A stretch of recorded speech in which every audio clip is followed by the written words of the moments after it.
Greetings from Snake Mountain Boatworks on Wednesday, August 4, 2021.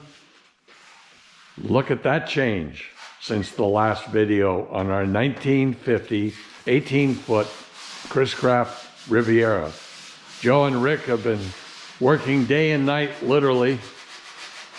And as you can see, there's been some rather substantial progress. Some challenges in the process because the hull was so misshapen. I'll hand it over to Joe to... Yeah, so last time we set off, I was just getting the bull nose back in. Then I started making out patterns for the new covering boards.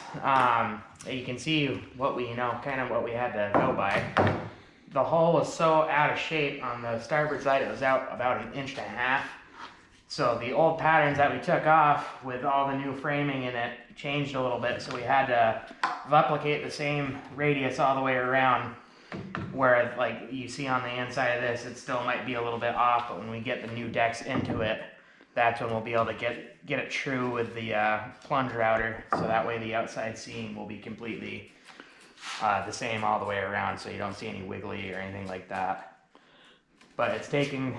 We're about 5 days in right now on just trying to get these were just cut out of square. Once we made the pattern, we got it right up against the frames and put it in with some screws just to keep everything down. And then we used the belt sanders and orbitals with a contour gauge to get this shape. Excuse me. And she still has to be sanded in the final. Yeah. Now, how constant has that radius been? Pretty constant. You gonna survive? Yeah, dust. Yeah. Whew.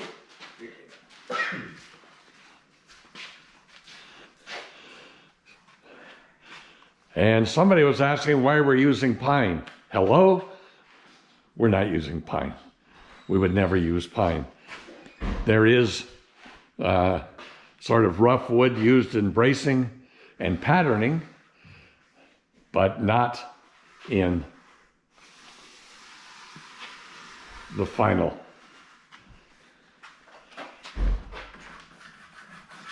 Fabrication and shaping. So you can see we've got really... Why don't you explain to us what you're doing with the pencil, Rick? It's just marking it so I can level it down. So those are high spots? Those are high spots. Yep.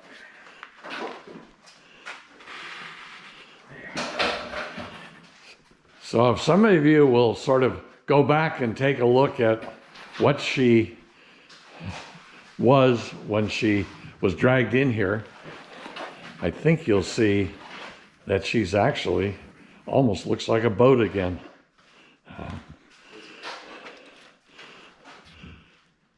So Joe, if I understand right, the decking has to be all fabricated and in place. Right. So the decking that we have that came with the boat wasn't on it when it came in. So I think just over the years of sitting here, all the angles and radiuses changed.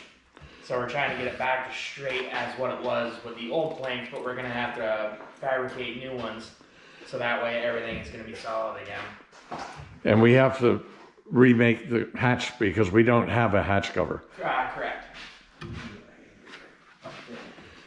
And of course this plywood dashboard that somebody at some point forced in there thinking that was cute, that will disappear and become mahogany as well. Yeah, that will be put in before we end up flipping it. Yeah. But surprisingly on this boat, from the beginning I thought this radius was going to be changing the whole way down, but I was able to mimic this up from one of the old, the old pieces and put it down the whole way, and it stayed the same almost the exact whole way. So you can see that there's still some high spots that got to be taken down. But the contour gauge is definitely the way to go. Yes.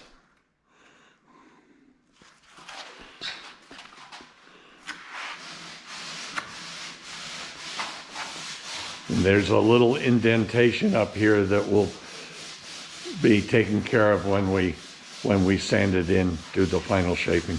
Right, this outside we have about an eighth crowd, so that way when we put the new planks in, everything can get sanded in nice and true.